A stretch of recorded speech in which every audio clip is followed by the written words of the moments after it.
Le CAC 40 qui passe les 8400 points, le Dow Jones au-dessus de 50 000. Franchement, les gros titres sont euphoriques. On a l'impression que la fête sur les marchés ne s'arrêtera jamais.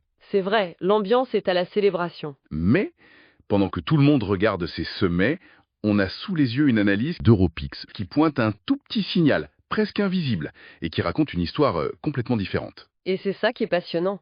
Loin de tout ce bruit, de cet enthousiasme, il y a des indicateurs techniques qui murmurent. Et ce qu'ils nous disent, c'est qu'un changement de régime majeur est peut-être en train de se passer. Un changement de régime? Oui. L'idée, c'est celle d'une rotation. En gros, les grands flux de capitaux seraient en train de quitter la tech américaine qui a dominé pendant quoi 10 ans Au moins pour se diriger beaucoup plus discrètement vers... l'Europe. Alors ça, c'est une thèse qui va totalement à contre-courant de tout ce qu'on entend, hein. Partout, c'est USA, IA, toujours plus haut. Et là, on nous dit de regarder de l'autre côté de l'Atlantique. J'adore. Notre but aujourd'hui, c'est de décortiquer ce signal, de voir si c'est juste un petit frémissement ou le début d'un vrai tremblement de terre. D'accord, alors on va plonger là-dedans. On va s'appuyer sur une analyse très détaillée datée du 15 février 2026. On va faire ça en 2 temps. D'abord, on regarde les graphiques. La partie technique, la scène de crime. C'est ça. Et ensuite, on cherchera les raisons, les catalyseurs macroéconomiques pour voir si la réalité colle aux indices. Et en point très important, Oui. toutes les données sont en euros. On se met dans la peau d'un investisseur européen. Ça change tout. Parfait. Le décor est planté. Alors allons-y pour cette partie. Le cœur de l'analyse. Le ratio Nasdaq 100 sur S&P 500. Dit comme ça peut paraître un peu barbare. Qu'est-ce que c'est au juste? En fait, c'est un excellent compteur de vitesse. Il mesure à quel point la tech, donc le Nasdaq, va plus vite que le reste du marché américain, le S&P 500. D'accord. Si ça monte, la tech surperforme. Exactement. Et depuis le creux de 2022, avec la folie de l'IA, ce compteur était dans le rouge. Il a grimpé en flèche. C'était une Formule 1 qui doublait toutes les autres voitures sur le circuit. C'est l'image parfaite. Sauf que, depuis octobre 2025, cette Formule 1 semble avoir un petit problème de moteur. L'analyse montre que la progression, elle n'est plus explosive. Elle est décrite par des paraboles qui s'aplatissent. Des paraboles qui s'aplatissent, Oui, comme la trajectoire d'une fusée, qui monte toujours, mais qui perd de la puissance. avant de potentiellement retomber, on en est là. Et en chiffres, cette perte de vitesse, elle se voit. Ah oui, très nettement. Le ratio a touché son sommet le 29 octobre 2025 et depuis, il a perdu 4,6%. On ne parle plus de surperformance, mais de sous-performance. La Formule 1 est en train de se faire rattraper. D'accord. Donc le moteur de la tech tousse un peu par rapport au reste du marché, mais si on regarde les indices américains eux-mêmes, est-ce qu'ils sont solides? La voiture a encore de bonnes roues. Et c'est là que ça devient vraiment intéressant. D'un côté, le S&P 500 et le Nasdaq 100 en euros affichent des performances annuelles spectaculaires. C'est-à-dire? L'analyse parle de canaux haussiers tendus. On est sur des rendements de presque 17% par an pour le S&P 500 et quasiment 23% pour le Nasdaq 100. Ah oui, quand même. C'est énorme.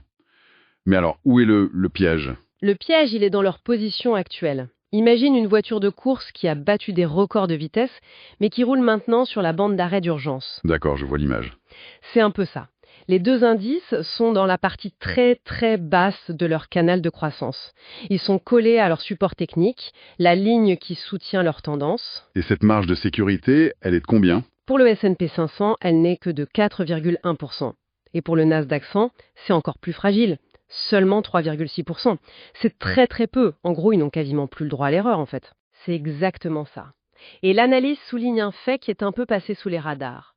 Le plus haut du Nasdaq 100 en euros, il ne date pas de cette semaine, Non. ni même de cette année. Il date du 3 novembre 2025. Et depuis ce sommet, il a déjà perdu 7,6%. Attends, c'est fou. Donc pendant que les gros titres parlent de records, l'indice phare de la tech, pour nous en Europe, est en correction depuis plus de 3 mois. C'est ça. Et pendant ce temps, le CAC 40, comment il se comporte? À la traîne, comme d'habitude? Eh bien non. Et c'est là que le contraste est saisissant.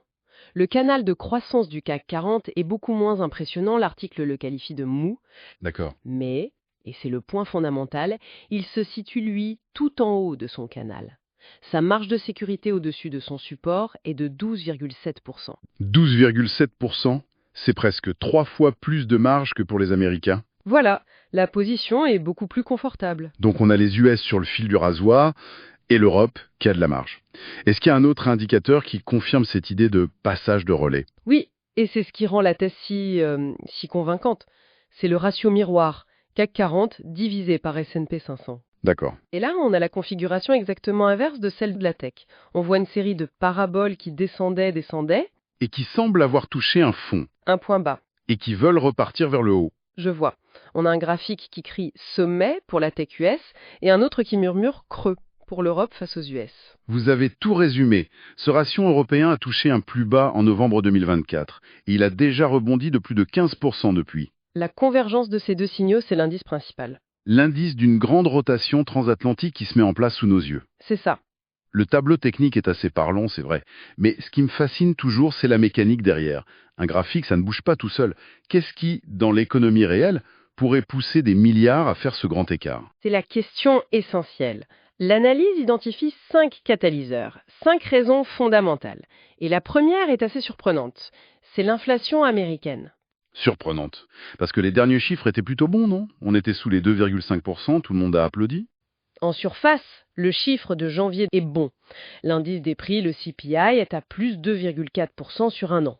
Mais, Il y a un mais. oui, quand on gratte un peu, on voit que l'inflation core, celle qui exclut l'énergie et l'alimentation, a en fait réaccéléré sur le mois. Le message, c'est que la victoire contre l'inflation n'est pas encore acquise. Et ça réduit les espoirs de baisse de taux rapide. D'accord. Et en parlant de la Banque centrale, le deuxième catalyseur, c'est un changement de tête imminent à la Fed. En effet, Jérôme Powell part en mai et le favori pour le remplacer, c'est Kevin Warsh. Sa nomination crée une incertitude colossale. Il prône une politique complètement inédite. C'est-à-dire? Il veut à la fois réduire le bilan de la Fed, ce qui est un frein, ça retire de l'argent, et en même temps baisser les taux directeurs, ce qui est un accélérateur. Attendez. Il veut appuyer sur le frein et l'accélérateur en même temps? C'est un peu étrange comme stratégie. Pas étonnant que Wall Street soit nerveux. Son but, c'est de favoriser l'économie réelle, Main Street, plutôt que la finance, Wall Street. Mais pour les marchés, le résultat, c'est un grand flou. Et le flou, en finance, ça se paie par une prime de risque plus élevée, surtout pour les actifs les plus chers, comme la tech. Ce qui nous amène au troisième point, le cœur du réacteur de ces dernières années, les Magnificent Seven. Et le réacteur a des ratés, l'analyse est sans pitié. En 2025, seuls Alphabet et Nvidia ont réussi à faire mieux que le S&P 500. Seulement 2. Oui, les 5 autres, y compris Apple ou Microsoft, ont sous-performé l'indice. Le club des 7 n'est plus qu'un duo.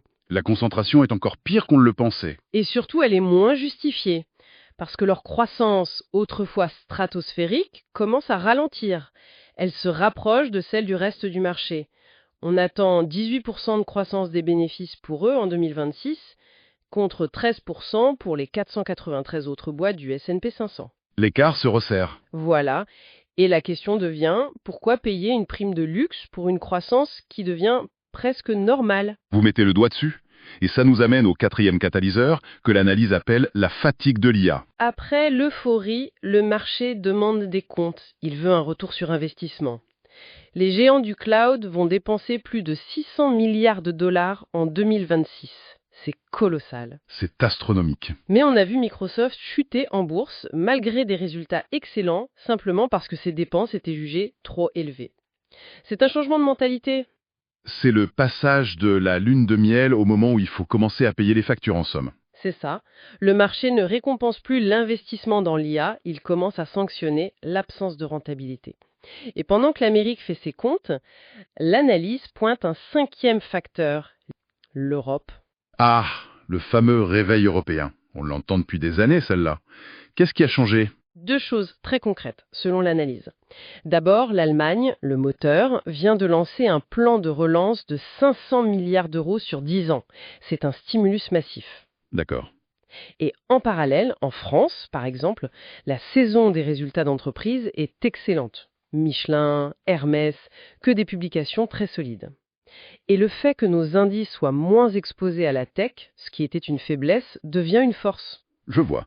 Donc si on récapitule, des graphiques qui montrent une tech US qui s'essouffle et une Europe qui se redresse, plus 5 raisons économiques solides. Quelle est la conclusion finale de l'analyse? Les grandes thèses. La thèse centrale, c'est que ce qu'on observe n'est pas un accident. C'est le signal de la fin d'un cycle de domination de la tech. La fin d'un cycle. L'analyse n'annonce pas un crash, attention, elle est très claire là-dessus. Elle annonce un changement de régime. Pas un crash, mais la fin d'une ère. Le roi tech abdique et on cherche un nouveau souverain. C'est une bonne façon de le voir, et ce nouveau régime, il est caractérisé par 3 choses. 1. La convergence des croissances. La tech n'est plus une exception. D'accord. 2. La rotation des flux. Des États-Unis vers l'Europe et du style croissance vers le style valeur. Et 3. La compression des multiples. Le PER du Nasdaq est déjà passé de 39 à 34. Le marché est moins prêt à payer cher. Est-ce que ce genre de signal technique a déjà fonctionné par le passé? L'histoire nous donne des précédents? Oui, et ils sont assez parlants. L'analyse rappelle que des structures en parabole, similaires sur ce ratio, ont précédé 2 des plus grosses corrections récentes. Fin 2000, juste avant l'éclatement de la bulle Internet, Ah oui, et fin 2021, juste avant la grande baisse de 2022. quand même. Ce sont 2 très mauvais souvenirs pour les investisseurs. Ça met les choses en perspective.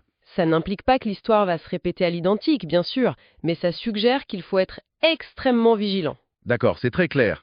Alors, concrètement, pour quelqu'un qui est exposé à la TQS, on met quoi comme alerte sur son téléphone pour les semaines à venir? Pour voir si ce scénario se confirme. L'article propose de surveiller 3 points cardinaux. Le premier technique, c'est la cassure du fameux support, le plancher de la parabole, sur le ratio Nasdaq-S&P 500.